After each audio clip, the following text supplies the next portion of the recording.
Thank you for joining me today. I am your host, J. Michelle, and today I am going to be answering a very important question. That is cash king?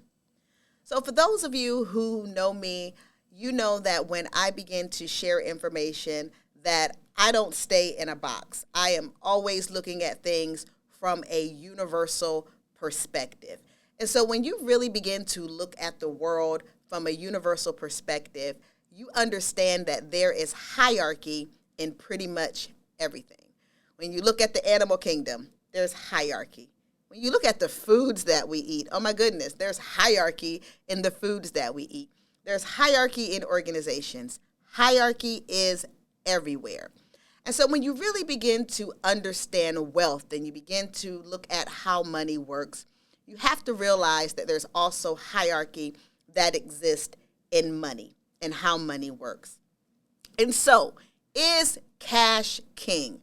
This is a question that is a burning question. I hear people make the statement all the time, cash is king.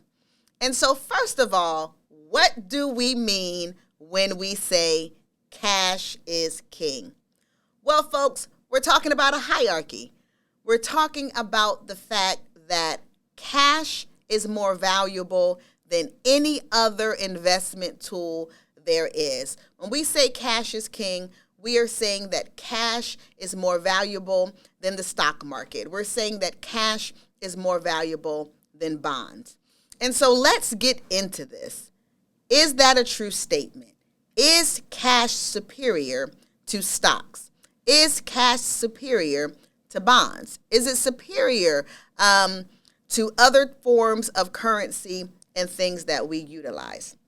And so I believe in order for us to answer that question, there are two things that we have to look at, because I believe that cash can be king. However, there's two things that have to happen in order for cash to be king. So let's look at those two things. First of all, cash is king when it is liquid, meaning you have to have access to it. There's no point in having a whole bunch of cash if you cannot have access to it. The key to having money and the key to being able to be wealthy, the key to being able to do certain things with money is having access to it. Just think about it. If you have a whole bunch of money that's locked up in a safe somewhere in the middle of the desert because you're trying to keep it safe, what good does that money do? Even in the instances where there's people, and this is super, super old school, but CDs. I don't know if any of you know about CDs, but certificates of deposit.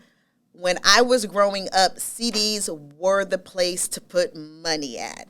You put your money in a CD for a certain period of time, and CDs typically have a greater interest rate than having your money sitting in a regular savings account. But the thing about CDs is that you can't get to your money easily. You can get to it, but if you get to it, you're going to be penalized for it. So that's not considered to be a liquid asset. So again, in order for cash to be king, you need to have access to it.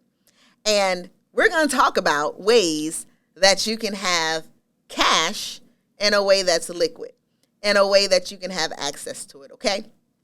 And so the second thing that is so critical when we're looking at whether or not cash is king is cash is king when it is in a vehicle or a tool that enables a dollar to work for you in multiple places. That's good stuff right there. Because, see, a lot of people don't think about things like that. When we think about our cash and we think about our money working for us, we think about it from a perspective of it being in a certain place. For example, we think about putting our money in the stock market, and when the stock market goes up and it increases, that's our money working for us. We think about going to purchase a property, And, when the real estate market goes up, we can sell off that property and we are going to make a profit. Or we can purchase a property and we can make money by Airbnb-ing it out. We can make money by having a renter in it. All of those are wonderful concepts. They are great concepts. I'm not going to tell you that they're not. However, in order for your cash to be king, it needs to be in a vehicle or a tool or a plan that allows your dollars to work for you in multiple places. See, your money doesn't do you any good when it's in a CD or the stock market as it relates to you being able to get access to that. So, when is cash king? Cash is king when it's liquid, meaning you have access to it, and it is king when it is in a vehicle or a tool that enables your dollar to work for you in multiple different places. Now, I answered the question for you. Cash can be king. But there's another caveat to this. There's a whole nother perspective that I want to introduce to you today. Yes, 100%, hands down, cash is king. But guess what? Credit is queen. All right, so this is what I'm going to say about that. In the natural, when we talk about a king has sovereign authority, right? You look at a king, the king is the individual that is in power. The king rules. The king makes the final decision. But when you think about a queen, the influence that a queen has is a force to be reckoned with. You know what I'm saying? For real. Like, somebody better ask my husband. Like, he may be the man, he may be the head, but the influence that I have is a force to be reckoned with. That is the same principle when you begin to look at credit being queen. Having good credit will give you access to use other people's money. This is something that we are going to do a deep dive into at another point, but it is so important in the world of finances. When we talk about wealth, when we talk about prosperity, one of the keys of that is you want to use OPM, or other people's money. Because remember, cash is king when you have access to it. You want to be able to have access to as much of your cash as possible.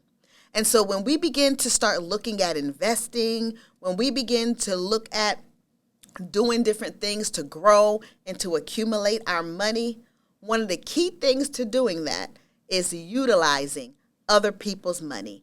And the way that you use other people's money is by having good credit. Having a high credit score allows you to access lines of credit. It allows you to get loans. It allows you to have access to low interest rates. There are a plethora of opportunities that are available to you when you have good credit. What does good credit look like, J. Michelle? Well, good credit looks like you having at least a credit score of 720. That will get you access to a plethora of opportunities and give you access to other people's money. And so listen, that is it for today's episode today. I need you to remember that who is king? Cash is king. But on the other side of cash being king, there's most definitely a queen, and that queen is credit and having good credit. So I want to thank you all for joining me. I want you to make sure that you tune in next time. And remember my saying, there is no shortage of wealth or resources here in the planet Earth. The issue is a lack of awareness and a lack of education. And we are going to be providing you with all of the education and awareness that you need to be healthy and wealthy in your life.